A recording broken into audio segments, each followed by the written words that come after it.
All right, so this is lesson 2.8, mentor meeting for the classroom management video. And in this one, we talked a little bit about, again, open-mindedness, and it's recognizing that for effective teachers, we use explicit instruction, consistent expectations, positive feedback, and we have our structured learning environments. And within my classroom too, we make sure that we have the clear expectations and the follow through on the walls, but also within their visual schedules, they have their self-reflection, but also self-monitoring strategies so that they can also take ownership of their behavior. Even though my current classroom management practices are effective, always maintaining that open mindset. And for some of the kids, we have a couple of them that do A/B token, and we've actually been talking about one of my students, whether or not doing self-monitoring. So getting into that habit of understanding that he wants a green day. So what does that look like? Can you do your own point sheet? And I'd like to start that after spring break with him. But we do a lot of collaboration with colleagues, staff, mentors,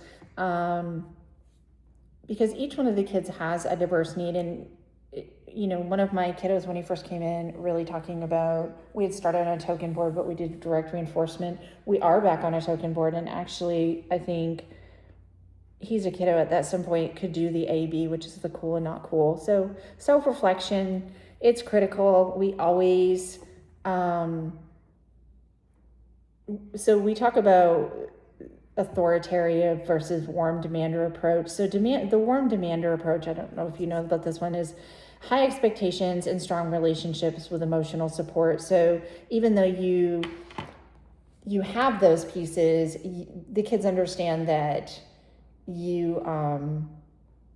it's coming from a place of self-reflection, and also you've already built that relationship with them. You're not coming into a classroom being like, you're going to do A, B, and C. You've built those pieces. And I think I've seen that with you too, that you're definitely a warm demander, the high expectations, and building that accountability and trust with your kids, and creating a safe space and a structured learning environment. Self-reflective practices. Even tonight I was going over some behavior sheets to look at what is the effectiveness of my interventions and adjust instructions. And what I did find tonight was, one of the things that I need to implement in one of my goals is reteaching my staff on behavior data sheets and also the grading sheets, and that if a student has, instead of 6 points, has 3 points, but the behaviors are all up, the grading sheet is all up here, and they've gotten all their grades, that something is missing there. So curiosity, one of the things that I've been lucky enough to do in this job is be a sub and go through every room, just about every room in this building, and look at everybody's routine and how they're structured, how behavior specific praise is given, because for us, good job isn't enough. We label those behaviors on, hey, you're in your area, that's an A choice. And looking at student independence and how can these students be more responsible. And so, I have one student right now that is independent in going to the lunchroom on his own, going to the bathroom on his own, and even going to the car. And I've had to tell the parents, do not get out of the car. But that is a really important self-monitoring piece, and he always has eyes on him, but he doesn't know that. And the educational equality is really, we've talked about this, the foundation of my teaching practice, because it is a special day school. And even though these kids have individualized plans, the consistency, the structure, and predictable expectations really create a safe and inclusive environment. But high expectations for all students. I mean, my students have been doing this. We do this every single day. We talk every morning about what is it like to have a calm body, and we're going to have a calm body throughout the school. We're going to stay in my area. What does our area look like? And in this classroom, my expectation is, if you need to go put your paper up, you're going to go put your paper up. You're not going to yell at me and go, I'm all done. Great. you know what you need to do. So keeping my course plan is consistency and implementation, and really actually I need to work on that a little bit of how do I keep my staff implementing consistently. And I have a new staff member and teaching them appropriately how to do it. And again, it's really with the data sheets, some of it is a little bit of we've been doing it for so long. And you know these kids so well, so you know that yelling out for one kid, even though it's a calm yell, it's still not okay.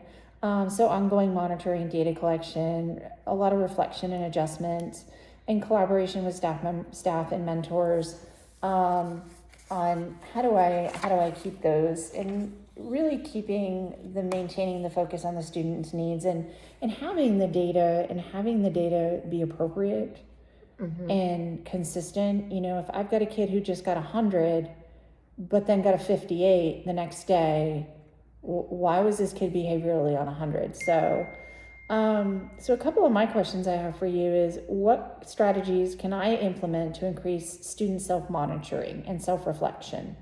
So I actually did this with one of my kids, and the way we did it is it was the I do, we do, you do model. So at the beginning when I was doing it, I was showing them, and we used colors to help with that. So we would look at the behavior sheet and we would look at the points, and if they got all 6 points, then it was green, and then the ones was yellow, 3, and then none was red. So that give them an extra visual to figure out, okay, so if I'm green, then I've got all my points and type of thing. And then once we did that a few times, then we did it together. And I would say, did you get all your points? Did you have a calm body? Did you stay in your area? Things like that. And then she would answer the question. And then it got to the point where when we had done that repetitious enough and she was able to understand what that looked like, we even implemented some visuals on what a calm body, staying in area, things like that. And then once she did it and I could tell that she was actually understanding the process, that's when I kind of let her do it on her own, and I would check over with her periodically. And then it got to the point where I didn't even need to check in with her because she had gotten the process. But just the modeling and the I do, we do, you do model was very effective with her. And so this is one that I'm looking at for one of my kiddos that I'd really like to get out. How can I gradually increase student independence and self-regulation skills while still maintaining the structure, safety, and predictability? With that, it's definitely dependent on each student and how each student learns. But what I had to do when I was getting kids out is I really had to sit down and I had to look at each part of the day, and I had to look at how much prompting was being provided in each part. And when I looked and did some of that self-reflection of what was going on throughout the day and what this looked like and what this looked like, I was finding that we were prompting more than what I actually thought. And so once I figured out, especially the ones where there was verbal prompts, so we added a few more visual supports. And instead of using verbalizations, I had a conversation with my staff about what different types of prompting look like. And instead of talking, maybe we're going to gesture, because that gesture is easier to fade out.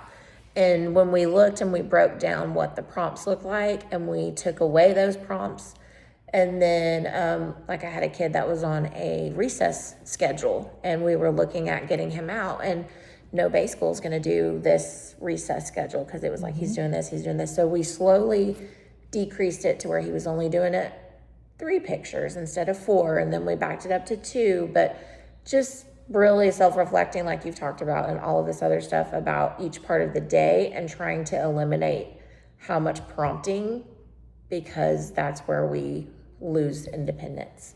Absolutely. Thank you.